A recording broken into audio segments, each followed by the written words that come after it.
സ്ഥാനാർത്ഥി പട്ടിക തയ്യാറാക്കിയപ്പോൾ തുടങ്ങിയ തർക്കത്തിന്റെ തുടർച്ചയാണ് കെപിസിസിയുടെ പുതിയ അധ്യക്ഷനെ തീരുമാനിക്കുന്നതിൽ അനിശ്ചിതത്വം തുടരുന്ന തരത്തിലേക്ക് കാര്യങ്ങൾ എത്തിച്ചിരിക്കുന്നതെന്ന് പറയുന്നതാകും ഏറ്റവും ഉചിതം. കാരണം നിയമസഭാ തെരഞ്ഞെടുപ്പിൽ മത്സരിക്കാൻ ആഗ്രഹിച്ച 7-ലധികം എംപിമാരുണ്ടായിരുന്നു. അവർക്കാർക്കും ഈ തെരഞ്ഞെടുപ്പിൽ മത്സരിക്കാൻ സംസ്ഥാനത്തു നിന്നുള്ള മുതിർന്ന നേതാക്കളുടെ എതിർപ്പിനെ തുടർന്ന് അവസരം കൊടുക്കാൻ കഴിയാത്ത ഒരു സാഹചര്യത്തിലേക്ക് ഹൈക്കമാൻഡ് നേതൃത്വം എത്തിച്ചേരുകയായിരുന്നു. അങ്ങനെയാണ് നിലവിലെ കെപിസിസി അധ്യക്ഷനായ സണ്ണി ജോസഫ് മന്ത്രിസഭയുടെ ഭാഗമായതോടെ പകരക്കാരനായി കെപിസിസിയുടെ തലപ്പത്തേക്ക് ആര് എന്ന ചോദ്യത്തിന് ഒറ്റ പേരിലേക്ക് എത്താൻ നേതൃത്വത്തിന് മുമ്പിൽ വലിയ വെല്ലുവിളി ഒരുങ്ങുന്ന സാഹചര്യമുണ്ടായത്. അങ്ങനെയാണ് 5 എംപിമാർ പരസ്യമായി, അതായത് കൊടിക്കുന്നിൽ സുരേഷ് കോൺഗ്രസിന്റെ ദേശീയ അധ്യക്ഷൻ മല്ലികാർജ്ജുന ഖാർഗെയെ കണ്ട് സമ്മർദ്ദം ശക്തമാക്കിയതിന് പിന്നാലെയാണ് ക്രൈസ്തവ പ്രാതിനിധ്യം ഉറപ്പാക്കണം, അധ്യക്ഷ പദവിയിൽ ഇത്തവണയെങ്കിലും പരിഗണന തരണമെന്ന ആവശ്യം ഉന്നയിച്ചുകൊണ്ട് മുൻപ് ഉമ്മൻചാണ്ടി സർക്കാരിന്റെ കാലത്ത്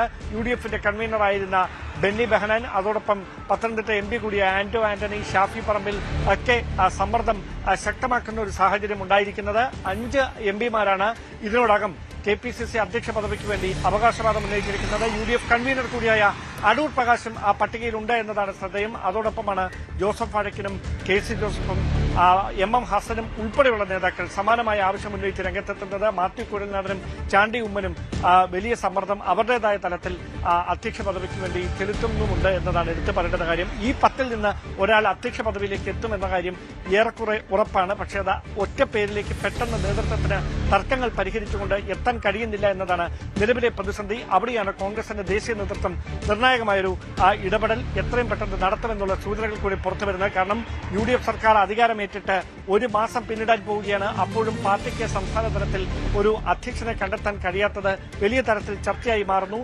പാർട്ടി ഇടപെടേണ്ട, നിലപാട് പറയേണ്ട പല ഘട്ടങ്ങളിൽ അതിന് കഴിയാതെ പോകുന്നത് പാർട്ടി പ്രവർത്തകർക്കിടയിൽ നിരാശ ഉണ്ടാക്കുന്ന സാഹചര്യമുണ്ടാകും. അത് മറികടക്കാൻ ഒരു വഴി മാത്രമേ ഉള്ളൂ, എത്രയും പെട്ടെന്ന് എല്ലാവർക്കും സ്വീകാര്യനായ ഒരു അധ്യക്ഷനെ പ്രഖ്യാപിക്കുക. സമാനമായ സാഹചര്യം യൂത്ത് കോൺഗ്രസ് തലപ്പത്തും നിലനിൽക്കുന്നു. OJ ജനീഷ് മന്ത്രിസഭയുടെ ഭാഗമായതോടെ അധ്യക്ഷനെ കണ്ടെത്തുന്നതിൽ തടസ്സങ്ങൾ നിലനിൽക്കുകയാണ്. അവിടെയാണ് ബിനു ചുള്ളിലിന്റെ പേരിന് KC പക്ഷം മുൻതൂക്കം കൊടുത്തത്. അതിന് പിന്നാലെ VP അബ്ദുൾ റഷീദിന്റെ പേര് കൂടി ചർച്ചകളിലേക്ക് എത്തിയതോടെയാണ് അവിടെയും പ്രഖ്യാപനം നടത്താൻ കഴിയാത്തൊരു സാഹചര്യം ഉണ്ടായിരിക്കുന്നത്. ഒരുപക്ഷെ തൽക്കാലത്തേക്ക് ജനീഷ് തന്നെ തുടരട്ടെ, തർക്കങ്ങൾ പരിഹരിച്ചുകൊണ്ട് ഒരു പുതിയ ആളെ അധ്യക്ഷ പദവിയിലേക്ക് നിയോഗിക്കുന്നവരെ മന്ത്രി കൂടിയായ OJ ജനീഷ് യൂത്ത് കോൺഗ്രസിന്റെ അധ്യക്ഷ സ്ഥാനത്ത് തുടരട്ടെ എന്ന നിലപാട് യൂത്ത് കോൺഗ്രസിന്റെ ദേശീയ നേതൃത്വം ജനീഷിനെ അറിയിച്ചിട്ടുണ്ട് എന്നുള്ള സൂചനകൾ കൂടി ഈ ഘട്ടത്തിൽ പുറത്തുവരുന്നു.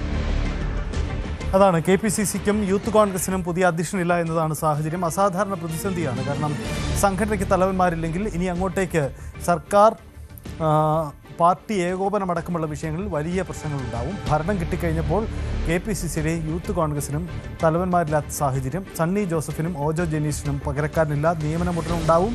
പക്ഷേ അതിന് അവകാശവാദം ഉന്നയിച്ച ഒരു പിടി ആളുകൾ കളത്തിലുണ്ട് എന്നതാണ് പ്രതിസന്ധിക്ക് കാരണം.